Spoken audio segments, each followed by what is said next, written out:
ಮುಖ್ಯವಾಗಿ ಹೇಳಿದಾಗೆ ಮಂಡಿ ಹಿಂಭಾಗದಲ್ಲಿ ತುಂಬ ಜನರಲ್ಲಿ ಫಸ್ಟ್ ಶುರು ಆಗ್ಬೋದು. ಪಾಪ್ಲಿಟಿಯಲ್ ಫೋಸಾ ಅಂತ ಹೇಳ್ತೀವಿ, ಅಲ್ಲಿರುವಂಥ ಒಂದು ವೇನ್ಸ್ ಪಾಪ್ಲಿಟಿಯಲ್ ವೇನ್ ಅಂತ ಹೇಳ್ತೀವಿ.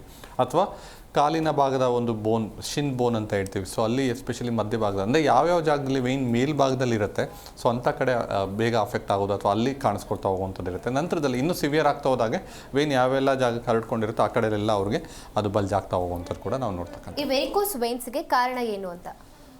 ಪ್ರತಿಯೊಂದು ಕಾಯಿಲೆಗಳಲ್ಲೂ ಭಾಳಷ್ಟು ಕಾರಣಗಳನ್ನ ನಾವು ನೋಡ್ತಕ್ಕಂಥದ್ದು ಇರುತ್ತೆ. ಅದೇ ರೀತಿಯಾಗಿ ವೆರಿಕೋಸ್ ವೇನ್ಸ್ ಅಂತ ನಾವು ನೋಡಿದಾಗ ಭಾಳಷ್ಟು ಕಾರಣಗಳನ್ನ ನಾವು ಫೈಂಡ್ ಔಟ್ ಮಾಡ್ತಕ್ಕಂಥದ್ದು ಹೇಳೋದಕ್ಕೆ ಸಾಧ್ಯ ಆಗುತ್ತೆ. ಪ್ರಮುಖವಾಗಿ ಅಂತಂದರೆ ಜೆನೆಟಿಕ್ ಫ್ಯಾಕ್ಟರ್, ಅಂದರೆ ಸ್ಟ್ರಾಂಗ್ ಫ್ಯಾಮಿಲಿ ಹಿಸ್ಟ್ರಿ ಏನಾದ್ರು ಇತ್ತು, ಜೆನೆಟಿಕಲಿ ವೇನ್ಸ್ ಏನಾದ್ರು ತುಂಬ ವೀಕ್ ಆಗಿತ್ತು ಅಂತಂದರೆ ಅಂಥವ್ರಲ್ಲಿ ಈ ಒಂದು ಸಮಸ್ಯೆನ ನಾವು ಹೆಚ್ಚಾಗಿ ನೋಡ್ತಕ್ಕಂಥದ್ದು ಇರುತ್ತೆ. ತುಂಬ ಜನ ಫೀಮೇಲ್ಸಲ್ಲಿ ಯಂಗ್ ಏಜಲ್ಲೇ ಕಾಣಿಸ್ಕೊಳ್ತಕ್ಕಂಥದ್ದು ಇರುತ್ತೆ. ಎಲ್ಲೋ ಒಂದು ಕಡೆ ಸ್ಟ್ರಾಂಗ್ ಫ್ಯಾಮಿಲಿ ಹಿಸ್ಟ್ರಿ ಅನ್ನೋದು ಒಂದು ಮೇನ್ ಫ್ಯಾಕ್ಟರ್ ಆಗ್ತಕ್ಕಂಥದ್ದು ಇರುತ್ತೆ. ಸೊ ಹಾಗಾಗಿ ಜೆನೆಟಿಕಲಿ ವೇನ್ಸ್ ವೀಕ್ ಆಗಿರೋದು ಅಥವಾ ವೇನ್ಸಿನ ಒಳಗಡೆ ಅಂತ ವ್ಯಾಲ್ವ್ಸ್ ಏನಾದ್ರು ವೀಕ್ ಆಗಿತ್ತು ಅಂದರೆ ವ್ಯಾಲ್ಯುಲಾರ್ ಲೀಕೇಜ್ ಅಥವಾ ವ್ಯಾಲ್ಯುಲಾರ್ ಇನ್ಸಫಿಷಿಯನ್ಸಿ ಅಂತ ಹೇಳ್ತೀವಿ, ಅಥವಾ ವೇನ್ಸಿನ ಒಂದು ಎಲಾಸ್ಟಿಕ್ ಫೈಬರ್ ಅಂತ ಏನು ಹೇಳ್ತೀವಿ ವಾಲ್ಸಲ್ಲಿ ಇರುವಂಥದ್ದು, ಆ ಎಲಾಸ್ಟಿಕ್ ಫೈಬರ್ ವೀಕ್ ಆಯಿತು, ಎಲಾಸ್ಟಿಸಿಟಿ ಅನ್ನೋದು ಲೂಸ್ ಆಯಿತು ಅಂತಂದಾಗ ಅದರಿಂದನೂ ಕೂಡ ಈ ಒಂದು ಸಮಸ್ಯೆ ಕಾಣಿಸ್ಕೊಳ್ತಕ್ಕಂಥದ್ದು ಇರುತ್ತೆ. ಸೊ ಅಂದರೆ ಏಜಿಂಗ್ ಅನ್ನೋದು, ಏಜ್ ಫ್ಯಾಕ್ಟರ್ ಅನ್ನೋದು ಕೂಡ one of the common risk factor ಅಂತ ಹೇಳ್ತೀವಿ. ಏಜ್ ಆಗ್ತಾ ಆಗ್ತಾ ವೇನ್ಸಿನ ಒಂದು ಎಲಾಸ್ಟಿಸಿಟಿ ಕಡಿಮೆ ಆಗ್ತಾ ಹೋಗುವಂಥದ್ದು ಅಥವಾ ವೀಕ್ ಆಗ್ತಕ್ಕಂಥದ್ದೆಲ್ಲ ಇರುತ್ತೆ, ವ್ಯಾಲ್ವ್ಸ್ ವೀಕ್ ಆಗುವಂಥದ್ದು. ಸೊ ಹಾಗಾಗಿ ವಯೋಸಹಜವಾಗಿ ಕೂಡ ಒಂದು 40 ಇಯರ್ಸ್ ನಂತರ ಈ ಒಂದು ಸಮಸ್ಯೆನ ಸಾಮಾನ್ಯವಾಗಿ ನಾವು ನೋಡ್ತಕ್ಕಂಥದ್ದು ಇರುತ್ತೆ. ಇದ್ರ ಜೊತೆಗೆ ಒಬೇಸಿಟಿ ಅಂತ ಹೇಳ್ತೀವಿ, ಬಾಡಿ ವೇಟ್ ಯಾರಲ್ಲಿ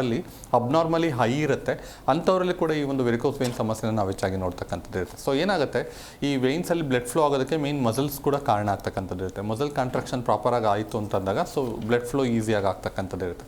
ಈ ಕಾಫ್ ಮಸಲ್ಸ್ ಅಂತ ಏನು ಹೇಳ್ತೀವಿ ಅದನ್ನು ನಾವು ಸೆಕೆಂಡ್ರಿ ಹಾರ್ಟ್ ಅಂತ ಕೂಡ ಹೇಳ್ತಕ್ಕಂಥದ್ದು ಇರುತ್ತೆ. ಸೊ ಹಾಗಾಗಿ ಇಂಥ ಒಂದು ಮಸಲ್ ವೀಕ್ ಆಗಿದ್ದಾಗ ಲ್ಯಾಕ್ಸಿಟಿ ಆಫ್ ಮಸಲ್ಸ್ ಅಂತ ಹೇಳ್ತೀವಿ, ಅಂದರೆ ಒಬೇಸಿಟಿ ಇದ್ದಂಥವರಲ್ಲಿ ವೀಕ್ ಆಗಿರುತ್ತೆ. ಸೊ ಹಾಗಾಗಿ ಅಂಥವರಲ್ಲಿ ಒಂದು ಬಾಡಿ ವೇಟ್ ಜಾಸ್ತಿ ಇರೋದು, ಇನ್ನೊಂದು ಈ ಥರ ಒಂದು ಫ್ಯಾಕ್ಟರಿಂದನೂ ಕೂಡ ಏನಾಗುತ್ತೆ ಬೇಗ ವೆರಿಕೋಸ್ ವೇನ್ ಸಮಸ್ಯೆ ಬರ್ತಕ್ಕಂಥ ಚಾನ್ಸ್ ಇರುತ್ತೆ. ಜಿ ಕನ್ನಡ ನ್ಯೂಸ್ ಈಗ ನಿಮ್ಮ ಮನೆಯಲ್ಲೇ ನೋಡಿ, ಎಲ್ಲ ಕೇಬಲ್ಗಳಲ್ಲಿ ಈಗ ಲಭ್ಯ.